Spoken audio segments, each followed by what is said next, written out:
Hello dear students, welcome back to our channel Gyan lab. तो आज के सेशन में हम आपका जो इनहेरिटेंस एंड वेरिएशन वाला टॉपिक है उसमें से हम जो क्रोमोसोम्स का पार्ट देख रहे थे, हमने लास्ट सेशन में क्रोमोसोम का इंट्रोडक्शन कवर किया और आज के सेशन में हम देखेंगे कि स्ट्रक्चर ऑफ क्रोमोसोम क्या होता है। ओके, सबसे पहली बात तो क्रोमोसोम क्या होता है। Chromosome is nothing but a thread like structure which is present in the nucleus of A eukaryotic organism. कोई भी एक डेवलप्ड ऑर्गेनिज्म होता है उसके अंदर क्रोमोसोम प्रेजेंट होता है और ये क्रोमोसोम्स क्या कैरी करते हैं, जेनेटिक इंफॉर्मेशन कैरी करते हैं, क्योंकि इन क्रोमोसोम्स के ऊपर क्या होते हैं, जीन्स होते हैं। So chromosome is a part of DNA, या आप ऐसा बोल सकते हो क्रोमोसोम और डीएनए दोनों एक ही चीज है। ऑलराइट, तो आज के सेशन में हम पढ़ेंगे क्रोमोसोम के स्ट्रक्चर के बारे में इन डिटेल। लेकिन उसके पहले मेरी आपसे एक रिक्वेस्ट है कि अगर आपने अब तक हमारी चैनल को सब्सक्राइब नहीं किया है तो प्लीज सब्सक्राइब बटन पर क्लिक कर दीजिए। And one more thing, I would like to thank you all. आज हमारे 3000 सब्सक्राइबर्स कंप्लीट हो चुके हैं। So thank you, keep supporting and please subscribe to our channel if you haven't subscribed and share it with your friends.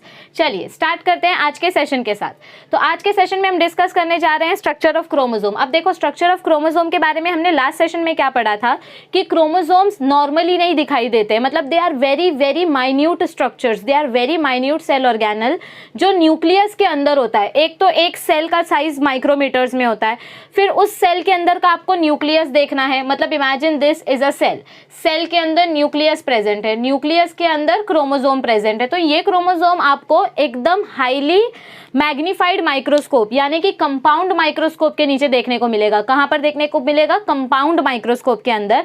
और compound microscope में भी कौन से स्टेज में आपको क्रोमोसोम्स प्रॉपर देखने मिलेंगे? देखो, जब सेल डिवाइड होता है तो न्यूक्लियस डिवाइड होता है। मैंने लास्ट टाइम भी आपको बताया था कि सेल डिवीजन के टाइम पे सेल डिवीजन दो फेजेस में होता है, karyokinesis and cytokinesis. Karyokinesis means nucleus division. Nucleus divide होगा मतलब क्या होगा, उसके अंदर का जो मटेरियल है वो हाफ हाफ में स्प्लिट हो जाएगा। तो न्यूक्लियस के अंदर क्या मटेरियल है? न्यूक्लियस के अंदर क्रोमोसोम है। तो अगर आपको क्रोमोसोम्स को क्लियरली देखना है कि क्रोमोसोम दिखता कैसे है, क्रोमोसोम का स्ट्रक्चर कैसा है, तो वो स्ट्रक्चर आपको कौन से स्टेज में देखने को मिलेगा? सेल डिवीजन के स्टेज में। और सेल डिवीजन के कौन से फेज में? सेल डिवीजन के 4 फेजेस होते हैं। मतलब बेसिकली सेल डिवीजन 2 टाइप के हैं, माइटोसिस एंड मियोसिस। तो अगर हम माइटोसिस की बात करें तो माइटोसिस में 4 फेजेस होते हैं, prophase, metaphase, anaphase, telophase. Please 11th standard का सेल डिवीजन वाला चैप्टर अच्छे से रिवाइज करो तो आपको समझ में आएगा मैं किस बारे में बात कर रही हूँ। ओवरऑल अगर व्यू आपको दूं तो जब कोई सेल डिवाइड होता है तो उसके अंदर के न्यूक्लियस डिवाइड होते हैं। न्यूक्लियस डिवाइड हो रहा है, न्यूक्लियस के अंदर क्या है? क्रोमोसोम है। तो क्रोमोसोम का थ्रेड भी अलग अलग होगा।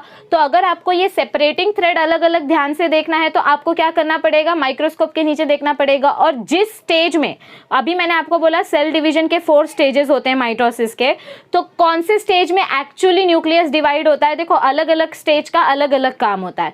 तो कौन से स्टेज में क्रोमोसोम्स डिवाइड होते हैं? मेटाफेज स्टेज में। कौन से स्टेज में? मेटाफेज स्टेज में।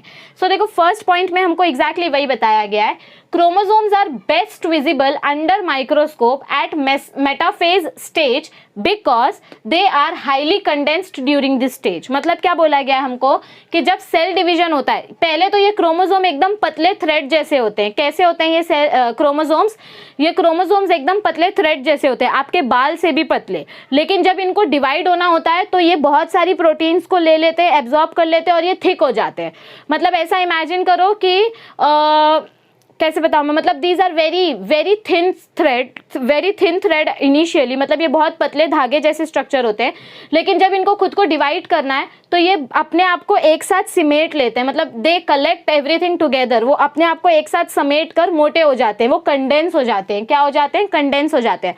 और कोई भी चीज़ जब मोटी हो जाती है, मतलब अगर आपको मैं सिंपल एग्जांपल दूं, अगर आप अपने सिंगल बाल को माइक्रोस्कोप के नीचे देखोगे तो आपको बहुत पतला सा थ्रेड दिखाई देगा।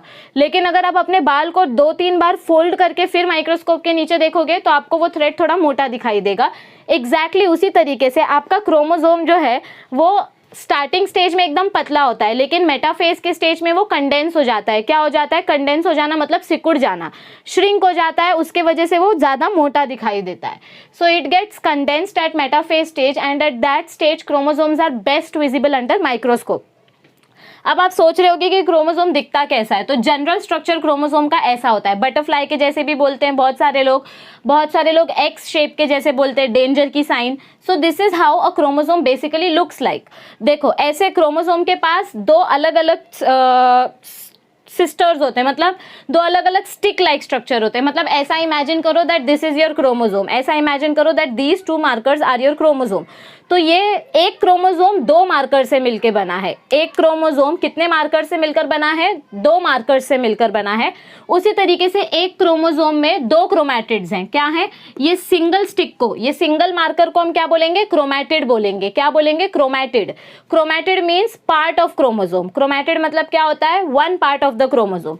तो ये एक क्रोमैटिड, ये दूसरा क्रोमैटिड, ये दोनों क्रोमैटिड मिलके एक क्रोमोसोम बनाते हैं। सो एक क्रोमोसोम में कितने क्रोमैटिड्स हैं? 2 सिस्टर क्रोमैटिड्स। सिस्टर क्यों बोल रही हूं मैं? क्योंकि दोनों का इंफॉर्मेशन, दोनों का साइज, शेप सेम होना चाहिए। सो ये दोनों क्रोमैटिड्स क्या हैं? ये दोनों क्रोमैटिड्स सिस्टर क्रोमैटिड्स है। 2 क्रोमैटिड्स की मदद से एक सक्सेसफुल कंप्लीट क्रोमोसोम बनता है। क्या बनता है? एक सक्सेसफुल कंप्लीट क्रोमोसोम। तो ये क्रोमोसोम के अंदर, मतलब ये क्रोमैटिड के अंदर, अब आप भी इमेजिन करो आपके पास पेन होगा, आप उस पेन को ऐसे क्रॉस करो तो पेन का आउटर कवर एक्स बना रहा है। पेन के अंदर इंक होती है, रिफिल होती है कि नहीं होती है? यस। इस मार्कर के अंदर भी रिफिल होगी, तो उस रिफिल के वजह से ही ये मार्कर चल रहा है। अगर मैं खाली बाहर का डब्बा ले लूँ तो बोर्ड पर कुछ लिखेगा क्या? नहीं। मार्कर की इंक अंदर है, उसकी रिफिल अंदर है, इस वजह से वो हमको कुछ इन्फॉर्मेशन दे पा रहा है। तो एग्जैक्टली उसी तरीके से क्रोमैटिड्स के अंदर क्या होता है? ये 2 क्रोमैटिड्स हैं, ये 2 क्रोमैटिड्स हैं। क्रोमैटिड्स के अंदर क्या है? क्रोमोनेमाटा। क्या है क्रोमैटिड्स के अंदर? क्रोमोनेमाटा। क्रोमोनेमाटा मतलब आपका DNA. What is this chromonemata? Chromonemata is nothing but your DNA. और इन दोनों क्रोमैटिड्स को, मतलब इमेजिन करो कि आपके पास ये 2 क्रोमैटिड है, लेकिन इनको अगर मैं ऐसे ही छोड़ दूं तो ये अलग अलग हो जाएंगे। तो इन दोनों क्रोमैटिड्स को मुझे यहाँ पर ऐसे पकड़ के रखना पड़ेगा, सेंटर में पकड़ के रखना पड़ेगा। तो जो पर्टिकुलर पार्ट दोनों क्रोमैटिड्स को सेंटर में पकड़ के रखता है उसको हम बोलते हैं सेंट्रोमियर। क्या बोलते हैं उसको हम? सेंट्रोमियर। सेंट्रोमियर का काम क्या होता है? दोनों क्रोमोसोम्स को एक साथ पकड़ के रखना। इसके अलावा उसका एक बहुत इंपॉर्टेंट काम है जो अभी हम पढ़ेंगे आगे, जब हम क्रोमोसोम का डिटेल स्ट्रक्चर पढ़ेंगे। आपको बेसिकली क्या समझना है? Chromosome is an x like structure which is made up of 2 sister chromatids. एक क्रोमोसोम कितने क्रोमैटिड से बना है? 2 सिस्टर क्रोमैटिड से बना है। इधर तक आपको समझ में आया? This is your 1 chromosome, it is made up of 2 sister chromatids and it is bound together with the help of a centromere. ये किसकी मदद से जुड़ा हुआ है? ये दोनों क्रोमैटिड्स किसकी मदद से बाउंड हैं? सेंट्रोमियर की मदद से। किसकी मदद से? सेंट्रोमियर की मदद से।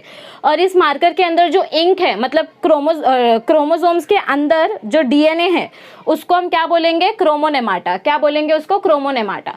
और क्रोमोनेमाटा के आजू बाजू में जो भी खाली जगह बचती है उसको हम बोलते हैं मैट्रिक्स। क्या बोलते हैं? जो लिक्विड पार्ट रहता है उसको बोल देते हैं matrix, which is made up of different solutes and solvents. Okay, अब ये जो स्ट्रक्चर है इस क्रोमोसोम का, ये कंप्लीट क्रोमोसोम है। इस क्रोमोसोम का मतलब ये देखो, ये क्रोमोसोम ऐसा है कुछ दिखने में, करेक्ट है? ये सेंट्रोमियर। इस क्रोमोसोम का मैंने सिर्फ इतना पार्ट लिया है, मैंने इस क्रोमोसोम का सिर्फ इतना पार्ट लेकर यहाँ पर बताया है। देखो ये यहाँ पर सेंट्रोमियर है, सेंट्रोमियर के ऊपर का पार्ट, मतलब मैंने एक क्रोमैटिड लिया, उस एक क्रोमैटिड का सिर्फ हाफ पार्ट बताया। क्या बोला मैंने? आपका जो क्रोमोसोम होता है वो 2 क्रोमैटिड से बनता है। ऐसे समझो 2 मार्कर्स है, इन दोनों मार्कर्स को आप क्रॉस कर दोगे तो आपको एक क्रोमोसोम मिलेगा। मतलब इन मार्कर्स को अगर मैं ऐसा अरेंज कर दूं तो मुझे क्या मिल गया? यहाँ पर एक क्रोमोसोम मिल गया।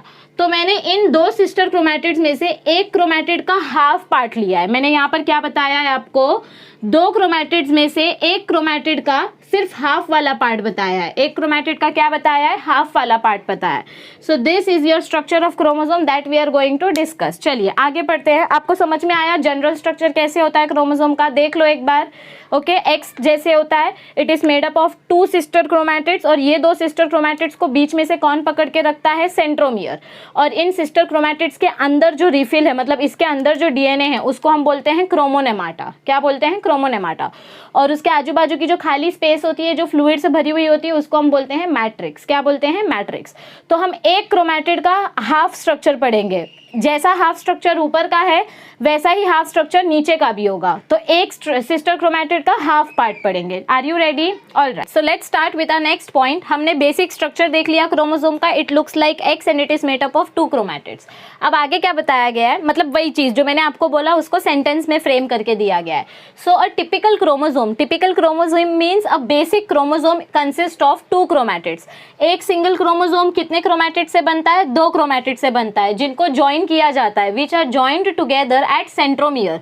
तो ये दो क्रोमोसोम्स को किधर पे ज्वाइन किया गया है, सेंट्रोमियर पे ज्वाइन किया गया है। ये सेंट्रोमियर कंप्लीट यहाँ पे ऐसे, हाँ।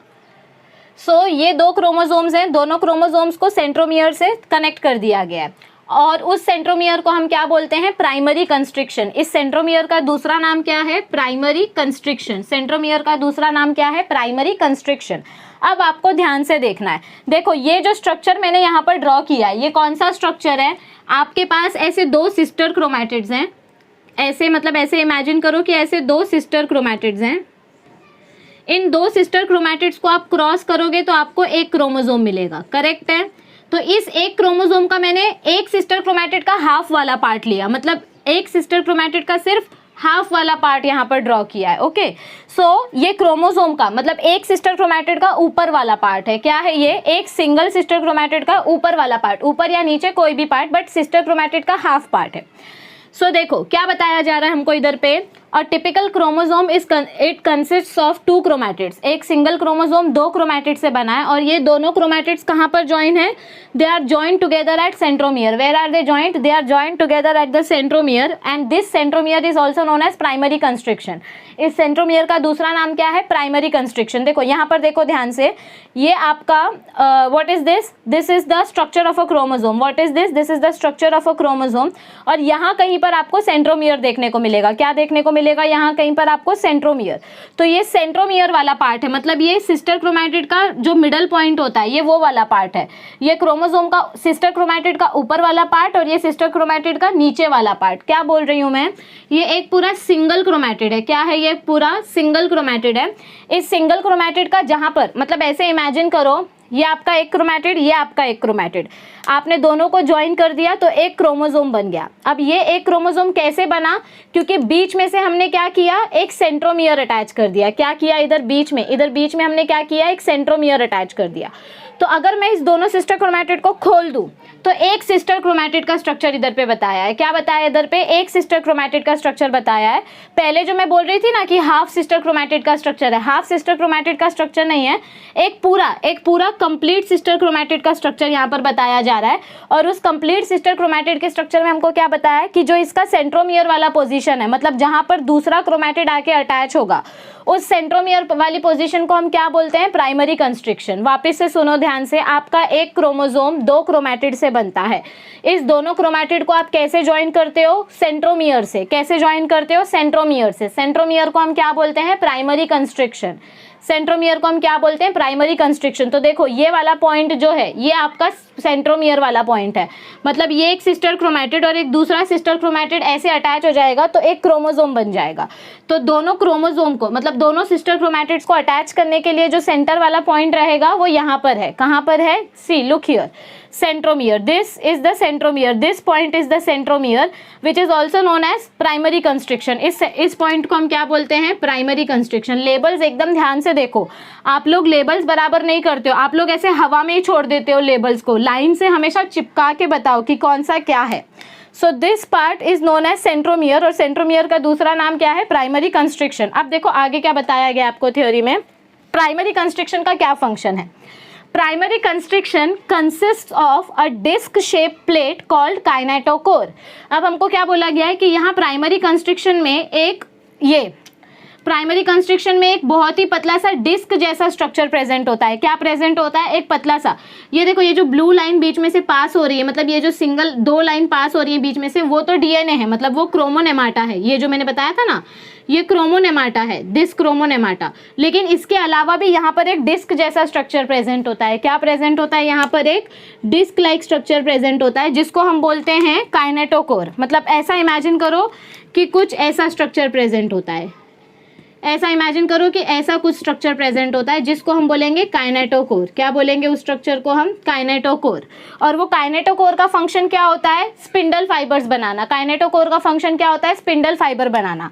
क्योंकि जब सेल डिवीजन होता है तो मेटाफेज के टाइम पे आपने देखा होगा कि ऐसा कोई सेल है, यहाँ पर ऐसे क्रोमोसोम्स अटैच्ड हैं,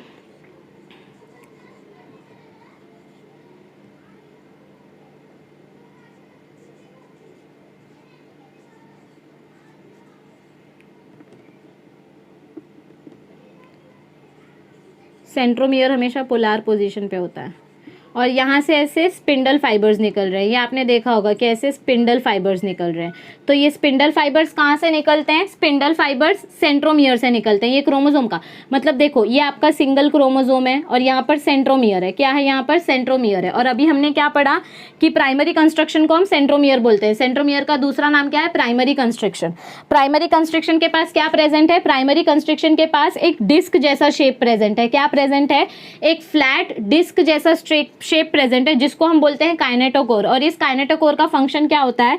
eight kinetochore spindle fibres get attached during cell division. ये काइनेटोकोर क्या करेगा? मतलब जब आपका ये क्रोमोसोम अलग होगा, 11th स्टैंडर्ड का सेल डिवीजन वाला चैप्टर देखो, आपको समझ में आएगा मैं क्या बात कर रही हूँ।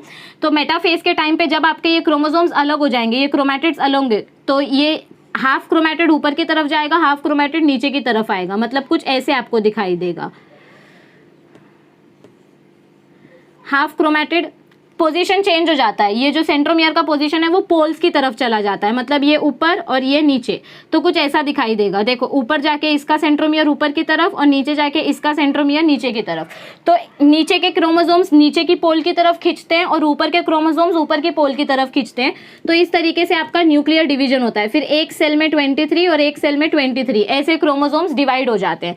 सो इनको डिवाइड करने के लिए जो स्पिंडल फाइबर लगता है, वो स्पिंडल फाइबर कहाँ से बन रहा है? काइनेटोकोर से बन रहा है। कहाँ से बन रहा है वो स्पिंडल फाइबर? काइनेटोकोर से बन रहा है।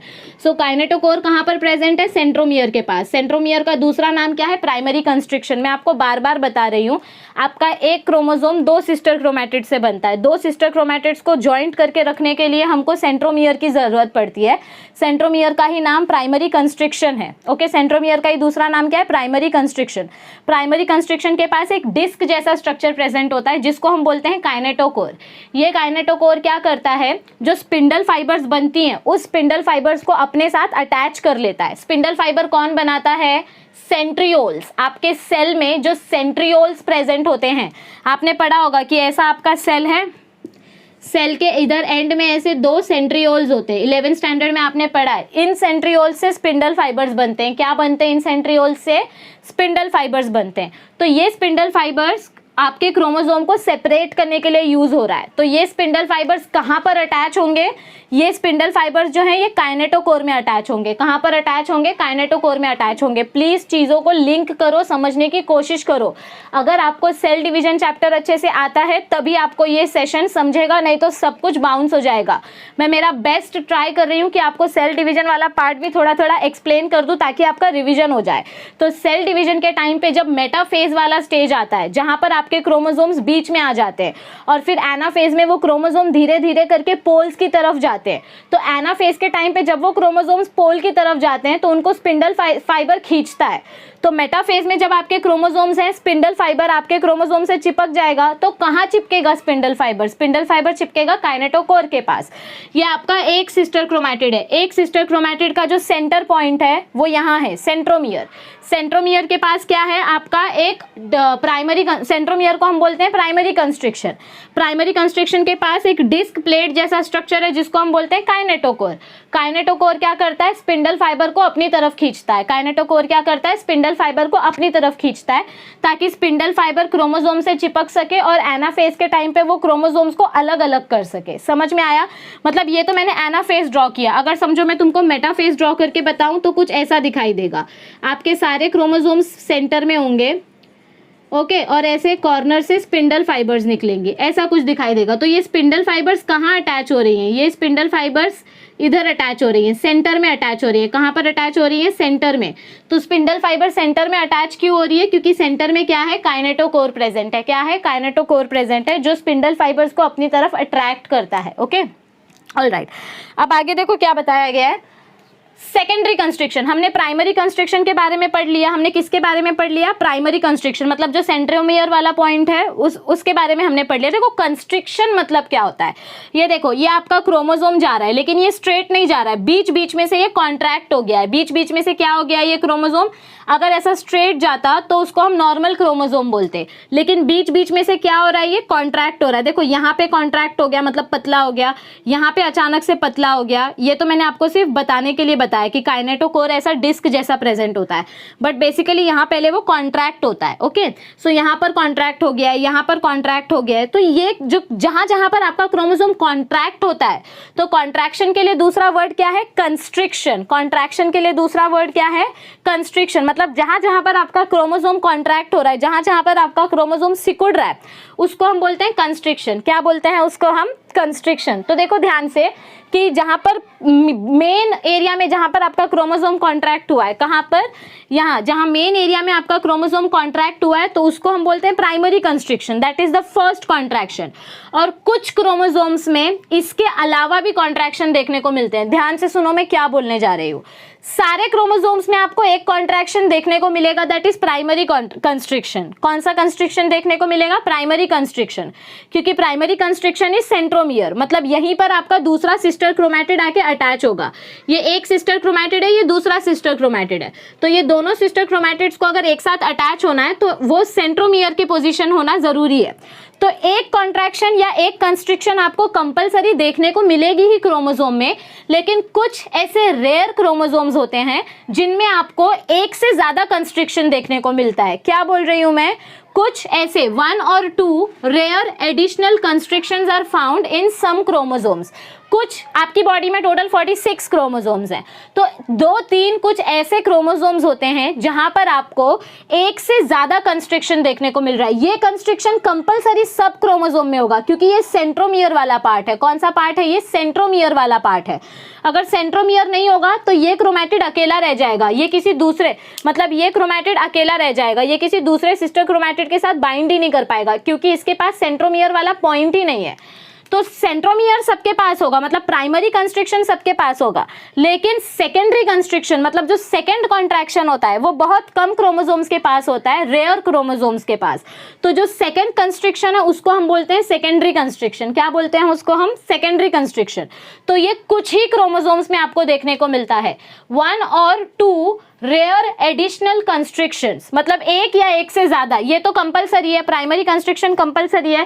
प्राइमरी कंस्ट्रिक्शन को छोड़कर अगर आपको एक या एक से ज्यादा कंस्ट्रिक्शन देखने को मिलते हैं तो उसको हम बोलते हैं सेकेंडरी कंस्ट्रिक्शन। क्या बोलते हैं उसको हम, सेकेंडरी कंस्ट्रिक्शन। तो देखो इस पर्टिकुलर क्रोमोसोम में 2 एक्स्ट्रा कंस्ट्रिक्शन है, सेकेंडरी कंस्ट्रिक्शन 1, सेकेंडरी कंस्ट्रिक्शन 2। इस क्रोमोसोम में कितने एक्स्ट्रा कंस्ट्रिक्शन है, ये कंपलसरी है, प्राइमरी कंस्ट्रिक्शन कंपलसरी है, लेकिन एक्स्ट्रा कंस्ट्रिक्शंस कितने हैं, 2। Secondary constriction part 1, secondary constriction part 2। तो अब देखो सेकेंडरी कंस्ट्रिक्शन 1 और सेकेंडरी कंस्ट्रिक्शन 2 का फंक्शन क्या है। At secondary constriction 1 nucleolus becomes organised during interphase. देखो सेल डिवीजन का जो आपने सेल साइकिल पढ़ा होगा, क्या पढ़ा होगा आपने, सेल साइकिल। तो उसमें आपने पढ़ा था interphase, M phase, interphase, G phase, S phase, M phase, ऐसे आपने बहुत सारे अलग अलग फेजेस, वो पूरा सेल डिवीजन के चैप्टर में फर्स्ट पेज पे आपको जो साइकिल दिया गया है, सेल साइकिल, उसमें आपने ये पढ़ा था। सबसे पहले इंटरफेज होता है, फिर जी फेज होता है, फिर एस फेज होता है, फिर एम फेज होता है, करेक्ट है। तो आपका जो इंटरफेज मतलब जो फर्स्ट फेज होता है, जिसको आप रेस्टिंग फेज बोलते हो, जो इंटरफेज होता है, वहां पर आपके सेल ऑर्गेनल्स तैयार होते हैं। क्या तैयार होते हैं, कोई भी जो सेल होता है उस सेल के ऑर्गेनल्स, एक एक करके ऑर्गेनल्स तैयार होते हैं। तो ये जो सेकंड कंस्ट्रिक्शन पार्ट 1 है, मतलब आपके क्रोमोसोम में जो सेकंड कंस्ट्रिक्शन पार्ट 1 है, ये सेकंड कंस्ट्रिक्शन पार्ट 1 क्या कर रहा है, आपके सेल का न्यूक्लियोलस बना रहा है। ये क्या कर रहा है, आपके सेल का न्यूक्लियोलस अरेंज करने में हेल्प कर रहा है। मतलब मैं क्या बोल रही हूँ, ध्यान से सुनो। क्रोमोसोम्स का काम क्या होता है, क्रोमोसोम्स का काम होता है जेनेटिक इंफॉर्मेशन कैरी करना। जेनेटिक इंफॉर्मेशन क्यों चाहिए, कंप्लीट सेल डेवलपमेंट के लिए। जेनेटिक इंफॉर्मेशन क्यों चाहिए, कंप्लीट सेल डेवलपमेंट के लिए। सेल डेवलपमेंट के लिए क्या जरूरी है, सेल डेवलपमेंट के लिए यह जरूरी है कि सेल के अंदर सारे ऑर्गेनल्स प्रेजेंट होने चाहिए। क्या प्रेजेंट होने चाहिए, सारे ऑर्गेनल्स प्रेजेंट होने चाहिए। और सेल के ऑर्गेनल्स प्रेजेंट होंगे तो मतलब सेल सब कुछ प्रोड्यूस करेगा। और हमारी बॉडी के लिए सबसे इंपॉर्टेंट बायोमॉलिक्यूल कौन सा है, प्रोटीन। प्रोटीन कहाँ पे बनता है, राइबोसोम्स में। और राइबोसोम्स को कौन बनाता है, न्यूक्लियोलस। राइबोसोम्स को कौन बनाता है? न्यूक्लियोलस। न्यूक्लियोलस राइबोसोम्स बनाता है, फिर वो राइबोसोम्स एंडोप्लाज्मिक रेटिकुलम के ऊपर जाके बैठते हैं और फिर वहां से प्रोटीन बनता है। तो पूरी पिक्चर को अगर मैं शॉर्ट में बताऊं तो आपके लिए सारे सेल ऑर्गेनेल इंपॉर्टेंट है, और सारे सेल ऑर्गेनेल को कौन गाइड कर रहा है? क्रोमोसोम गाइड कर रहा है। कौन गाइड कर रहा है? क्रोमोसोम। तो क्रोमोसोम में हर सेल पे सेकेंडरी कंस्ट्रक्शन नहीं होगा, सॉरी, हर क्रोमोसोम में, हर क्रोमैटिड में सेकेंडरी कंस्ट्रक्शन नहीं होगा। हर क्रोमैटिड में तुमको एक ही कंस्ट्रक्शन कॉमन दिखेगा, दैट इज प्राइमरी कंस्ट्रक्शन, मतलब सेंट्रोमियर वाला पार्ट। लेकिन किसी तो क्रोमैटिड के पास एक्स्ट्रा कंस्ट्रक्शन होना चाहिए जो न्यूक्लियोलस बना सके, क्योंकि न्यूक्लियोलस नहीं होगा तो राइबोसोम्स नहीं बनेंगे, राइबोसोम्स नहीं बनेंगे तो प्रोटीन नहीं बनेगा, प्रोटीन नहीं बनेगा तो बॉडी इनकम्प्लीट रह जाएगी, ग्रोथ नहीं होगी, डेवलपमेंट नहीं होगी। तो प्रोटीन बनाने के लिए राइबोसोम्स चाहिए, राइबोसोम्स बनाने के लिए न्यूक्लियोलस चाहिए। और न्यूक्लियोलस कैसे बनेंगे? न्यूक्लियोलस बनेंगे आपके क्रोमोसोम के सेकेंडरी कंस्ट्रक्शन के वजह से। मतलब क्रोमोसोम में जहां जहां कॉन्ट्रैक्शन हुआ रहेगा तो उसमें से जो फर्स्ट कॉन्ट्रैक्शन होगा, मतलब प्राइमरी कंस्ट्रक्शन के बाद जो फर्स्ट कॉन्ट्रैक्शन होगा, सेकेंडरी कंस्ट्रक्शन पार्ट 1, वो सेकेंडरी कंस्ट्रक्शन पार्ट 1 क्या करेगा? आपका न्यूक्लियोलस बनाएगा। क्या बनाएगा? न्यूक्लियोलस। देखो, न्यूक्लियस और न्यूक्लियोलस में बहुत डिफरेंस है। न्यूक्लियस क्या होता है? सेल के अंदर, मतलब ये देखो, ये आपका सेल है, सेल के अंदर न्यूक्लियस प्रेजेंट है, ये न्यूक्लियस है, ये क्या है? आपका न्यूक्लियस है। और न्यूक्लियस के अंदर ऐसे डार्क कलर का एक स्पॉट होता है, इसको हम बोलते हैं न्यूक्लियोलस। क्या बोलते हैं इसको हम? न्यूक्लियोलस। तो न्यूक्लियस के अंदर न्यूक्लियोलस प्रेजेंट होता है, और ये न्यूक्लियोलस कौन बना रहा है? ये न्यूक्लियस में जो क्रोमोसोम्स प्रेजेंट है, ये क्रोमोसोम्स न्यूक्लियोलस बना रहे हैं। कैसे बना रहे हैं क्रोमोसोम्स न्यूक्लियोलस? क्योंकि कुछ क्रोमोसोम्स के पास क्या है? सेकेंडरी कंस्ट्रक्शन है, कुछ क्रोमोसोम्स के पास क्या है? सेकेंडरी कंस्ट्रक्शन है। और इस सेकेंडरी कंस्ट्रक्शन पार्ट 1 को, मतलब फर्स्ट सेकेंडरी कंस्ट्रक्शन को हम बोलते हैं न्यूक्लियोलर ऑर्गेनाइजर, क्योंकि ये अपने स्ट्रक्चर को चेंज करके न्यूक्लियोलस के जैसा बना देता है, और उसको फाइनली फिर हम बोलते हैं न्यूक्लियोलस। क्या बोलते हैं उसको हम? न्यूक्लियोलस। सो देखो यहाँ पर क्या, इस पार्ट को बार बार रिपीट करके देखो, मैं बार बार नहीं बोलूंगी, वीडियो लंबी बन जाएगी। बार बार इस पार्ट को कम से कम 3-4 बार रिपीट करके देखो तो आपको समझ में आएगा कि न्यूक्लियोलस क्यों इंपॉर्टेंट है। तो सेकेंडरी कंस्ट्रक्शंस में से जो सेकेंडरी कंस्ट्रक्शन पार्ट 1 है उसको हम क्या बोलते हैं? Nucleolar organiser. क्या बोलते हैं उसको हम? Nucleolar organiser. Nucleolus becomes organised during interphase. और ये कौन से फेज में होता है? सेल डिवीजन के फर्स्ट फेज में, मतलब इंटरफेज में। कौन से फेज में होता है? फर्स्ट फेज में। ओके, अब आगे क्या बताया गया है? A satellite body, that is SAT, SAT body is attached at secondary constructions in very few chromosomes। क्या बोला गया है हमको यहाँ पर? कि न्यूक्लियोलर ऑर्गेनाइजर के साथ साथ एक एक्स्ट्रा बॉडी, मतलब एक एक्स्ट्रा पार्ट अटैच्ड हो जाता है क्रोमोसोम से। क्या अटैच हो जाता है? एक एक्स्ट्रा पार्ट अटैच हो जाता है क्रोमोसोम से, जिसको हम बोलते हैं सैटेलाइट बॉडी। क्या बोलते हैं जिसको हम? Satellite body. अब आप सोचोगे ये सैटेलाइट बॉडी का क्या फंक्शन है, तो लिख कर लो, मैं आपको बोल रही हूँ, मैंने बोर्ड पर नहीं लिखा है। सैटेलाइट बॉडी का क्या फंक्शन है? सैटेलाइट बॉडी एक तरीके का मार्कर का काम करते हैं। किसका काम करते हैं? मार्कर। मार्कर यानी रिसेप्टर। मतलब अगर आपको पहचानना है कि मतलब समझो आपके क्रोमोसोम नंबर 13 में सैटेलाइट बॉडी है, तो आपको कैसे पता चलेगा कि मेरे बॉडी में क्रोमोसोम नंबर 13 है कि नहीं है? अगर मेरे बॉडी में कोई ऐसा क्रोमोसोम है जिसके पास सैटेलाइट बॉडी है, तो इसका मतलब मेरे बॉडी में क्रोमोसोम नंबर 13 है। तो जो सैटेलाइट बॉडी होती है ये एक तरीके का सिग्नल का काम करती है। किसका काम करती है? एक तरीके के सिग्नल का काम करती है, बस। तो सिर्फ क्रोमोसोम्स को पहचानने के लिए कुछ क्रोमोसोम्स, जो कुछ इंपॉर्टेंट क्रोमोसोम्स होते हैं, उन कुछ क्रोमोसोम्स के ऊपर सैटेलाइट बॉडी प्रेजेंट होती है। क्या प्रेजेंट होती है? सैटेलाइट बॉडी प्रेजेंट होती है। और ये सैटेलाइट बॉडी कहाँ प्रेजेंट होती है? सेकेंडरी कंस्ट्रक्शन के पास। कहाँ पर प्रेजेंट होती है? सेकेंडरी कंस्ट्रक्शन पार्ट 1 के पास। तो देखो इधर क्या बोला गया है? A satellite body SAT is attached at secondary constructions in very few chromosomes। एक तो सबसे पहली बात मैं आपको बार बार क्या बोल रही हूँ, हर क्रोमोसोम में एक कंस्ट्रक्शन कॉमन है, प्राइमरी कंस्ट्रक्शन। ये कंपलसरी आपको हर क्रोमैटिड में देखने को मिलेगा। हर क्रोमैटिड में आपको क्या देखने को मिलेगा? Primary constriction. लेकिन इसके अलावा कुछ क्रोमैटिड्स में रेयर एडिशनल कंस्ट्रक्शंस देखने को मिलते हैं, जैसे सेकेंडरी कंस्ट्रक्शंस। क्या देखने को मिलते हैं? एक्स्ट्रा कंस्ट्रक्शन, जैसे सेकेंडरी कंस्ट्रक्शन। कंस्ट्रक्शन का मतलब क्या होता है? कॉन्ट्रैक्शन। आपका क्रोमैटिड सडनली कहीं से कॉन्ट्रैक्ट हो गया है, सो ये आपका प्राइमरी कंस्ट्रक्शन है। प्राइमरी कंस्ट्रक्शन के अलावा आपको एक्स्ट्रा कंस्ट्रक्शंस देखने को मिल रहे हैं, उसको आप बोलोगे सेकेंडरी कंस्ट्रक्शन। अब ये सेकेंडरी कंस्ट्रक्शन भी क्यों चाहिए? क्योंकि फर्स्ट फंक्शन क्या है सेकेंडरी कंस्ट्रक्शन का, वो न्यूक्लियोलस बनाने में हेल्प करता है। क्या बनाने में हेल्प करता है? न्यूक्लियोलस। न्यूक्लियोलस क्यों इंपॉर्टेंट है, अब आप मुझे बताओ न्यूक्लियोलस क्यों इंपॉर्टेंट है? क्योंकि वो राइबोसोम्स बनाएगा, राइबोसोम से प्रोटीन बनेगी। सो सेकेंडरी कंस्ट्रक्शन का फर्स्ट फंक्शन है न्यूक्लियोलस अरेंजमेंट, और सेकेंडरी कंस्ट्रक्शन का दूसरा फंक्शन क्या है कि वो अपने साथ एक सैटेलाइट बॉडी अटैच कर लेता है। क्या अटैच कर लेता है वो अपने साथ? एक सैटेलाइट बॉडी। और इस सैटेलाइट बॉडी का फंक्शन क्या है? It acts as marker signal. क्या काम करता है ये? एक सिग्नल का, एक मार्कर का काम करता है। मार्कर मतलब एक तरीके का रिसेप्टर, एक तरीके का एंटीना, जो हमको अलग अलग क्रोमोसोम्स में से एक क्रोमोसोम सिलेक्ट करने में मदद करता है। अब आगे देखो, आगे बताती हूँ मैं। Each chromatid in turn contains a long unbranched, ये हो गया स्ट्रक्चर का फंक्शन। इसके अंदर आपको क्या दिखाई दे रहा है? हर क्रोमैटिड में क्या प्रेजेंट है? एक अंदर देखो, ये अंदर से जो लाइन पास हो रही है, आई डोंट नो आपको ब्लू दिखाई दे रही है ब्लैक, अंदर से एक लॉन्ग थ्रेड पास हो रहा है। क्या पास हो रहा है? एक लॉन्ग थ्रेड पास हो रहा है, जिसके ऊपर ऊपर से बीच बीच में ऐसे एलिवेशंस दिखाई दे रहे हैं। क्या दिखाई दे रहा है? ऐसे बबल जैसे स्ट्रक्चर दिखाई दे रहे हैं। So each chromatid contains a long unbranched. Unbranched क्यों बोला है? क्योंकि ये कंटिन्यूअस जा रहा है। कैसा जा रहा है? देखो कहीं पर भी ये ब्रेक नहीं हुआ है, इसके ब्रांचेस नहीं निकले, ये एक सिंगल स्ट्रेट थ्रेड है। क्या है? ये एक सिंगल स्ट्रेट थ्रेड है। So each chromatid contains a long unbranched slender, slender मतलब क्या होता है? पतला, हाईली कॉइल्ड डीएनए थ्रेड। क्या प्रेजेंट है? एकदम हाईली कॉइल्ड। कॉइल्ड मतलब ऐसा, देखो ऐसे कॉइल्ड डीएनए थ्रेड प्रेजेंट है, which is called as chromonema. इसको हम क्या बोलते हैं? क्रोमोनेमा और या क्रोमोनेमाटा। क्या बोलेंगे इसको? क्रोमोनेमा या क्रोमोनेमाटा। देखो इधर पे मैंने लेबल भी किया है, this is known as chromonemata. Okay, so it is called chromonema extending through the length of the chromatid, मतलब जहां से क्रोमैटिड के स्टार्टिंग से लेकर एंड तक, स्टार्टिंग से लेकर एंड तक सैटेलाइट बॉडी को छोड़ के, सैटेलाइट बॉडी में भी आपको देखने को मिलेगा। देखो ये आगे जाके एक्सटेंड हो गया है, आगे जाके क्या हो गया? ये एक्सटेंड हो गया। तो जहां तक सैटेलाइट बॉडी है, सैटेलाइट बॉडी तक आपको देखने को मिलेगा। क्रोमैटिड के ऊपर फर्स्ट एंड से लेकर लास्ट एंड तक आपको ये अंदर डीएनए दिखाई देगा, और उस डीएनए को हम बोलेंगे क्रोमोनेमाटा। क्या बोलेंगे उस डीएनए को हम?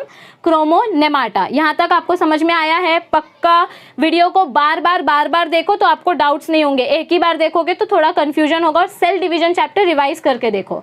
आगे बढ़े। ऑल राइट, अब आगे का आपको एक छोटा सा लाइन क्या बताया गया है, जो मैंने अभी आपको बोला कि आपका जो क्रोमैटिड प्रेजेंट होता है, उस क्रोमैटिड के अंदर स्टार्ट से लेकर एंड तक क्या प्रेजेंट होता है? डीएनए प्रेजेंट होता है। So chromatid consist a double stranded DNA molecule which extends from one end of the chromosome to other. एक एंड से लेकर दूसरा एंड तक पूरे जगह पर आपको क्या दिखाई देगा? डीएनए दिखाई देगा। ओके, अब ये जो क्रोमोसोम्स होते हैं एनाफेज के स्टेज में, कौन से स्टेज में? एनाफेज के स्टेज में आपको 4 अलग अलग टाइप के क्रोमोसोम्स दिखाई देंगे। क्या दिखाई देंगे? 4 अलग अलग टाइप के क्रोमोसोम्स दिखाई देंगे। और ये 4 अलग अलग टाइप के क्रोमोसोम्स आप कैसे पहचान सकते हो? आप इनको पहचान सकते हो सेंट्रोमियर की पोजीशन की मदद से। किसकी पोजीशन की मदद से? सेंट्रोमियर की पोजीशन की मदद से। सो देखो आपका जो फर्स्ट टाइप बताया गया, देखो पैराग्राफ में क्या बताया गया है? Depending upon the position of centromere there are 4 types और 4 shapes of chromosomes which first type हमको कौन सा बताया गया है? एक्रोसेंट्रिक। कैसा बताया गया है? एक्रोसेंट्रिक। एक्रोसेंट्रिक में क्या होता है? आपका सेंट्रोमियर कहाँ पर प्रेजेंट होता है? 3/4 एंड में। मतलब आपका जो क्रोमोसोम है, क्रोमोसोम के या क्रोमैटिड के, किसकी बात कर रही हूँ मैं? क्रोमैटिड की। आपका जो क्रोमैटिड है वो एक एंड पे होगा, और उस क्रोमैटिड के नीचे, मतलब उस सेंट्रोमियर के नीचे, सॉरी क्या बोल रही हूँ मैं, आपका जो सेंट्रोमियर है, मतलब इमेजिन करो this is your centromere. Okay, ये आपका सेंट्रोमियर है। तो इस सेंट्रोमियर के सेंटर पे नहीं होगा आपका सेंट्रोमियर कहाँ होगा? इधर 3/4 एंड पे।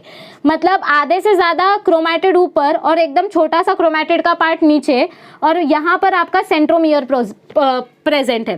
तो सेंट्रोमियर की पोजीशन के ऊपर डिपेंड करता है कि आपका क्रोमोसोम कौन से टाइप का है। 4 टाइप के क्रोमोसोम्स बताए गए हैं।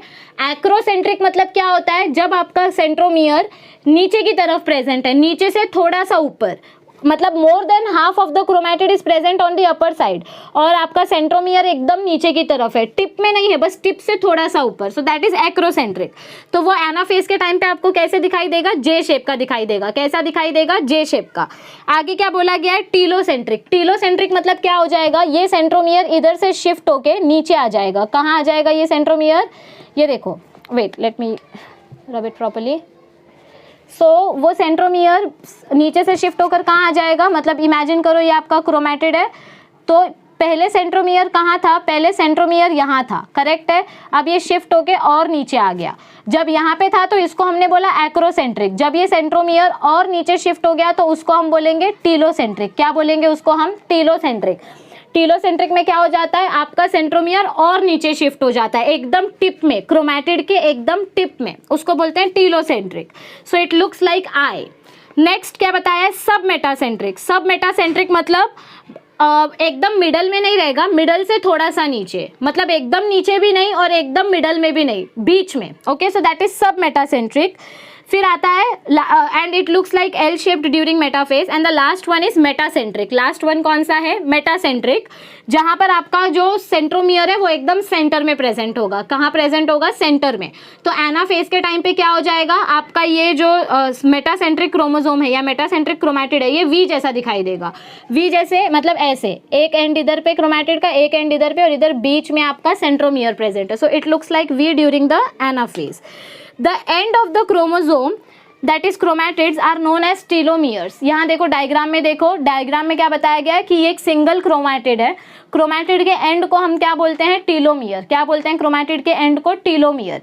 तो टीलोमियर के पास अगर सेंट्रोमियर प्रेजेंट है, टीलोमियर के पास अगर ये सेंट्रोमियर यहाँ प्रेजेंट है इस एंड में, तो उस क्रोमैटिड को या उस क्रोमोसोम को हम बोलेंगे, सॉरी उस क्रोमैटिड या उस क्रोमोसोम को हम क्या बोलेंगे, टीलोसेंट्रिक। क्या बोलेंगे, टीलोसेंट्रिक।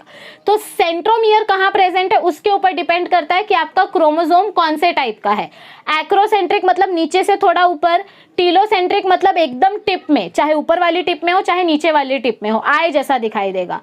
सब मेटासेंट्रिक मतलब एग्जैक्ट मिडल में नहीं होगा, मिडल से थोड़ा सा नीचे, और मेटासेंट्रिक मतलब एग्जैक्ट सेंटर में प्रेजेंट होगा।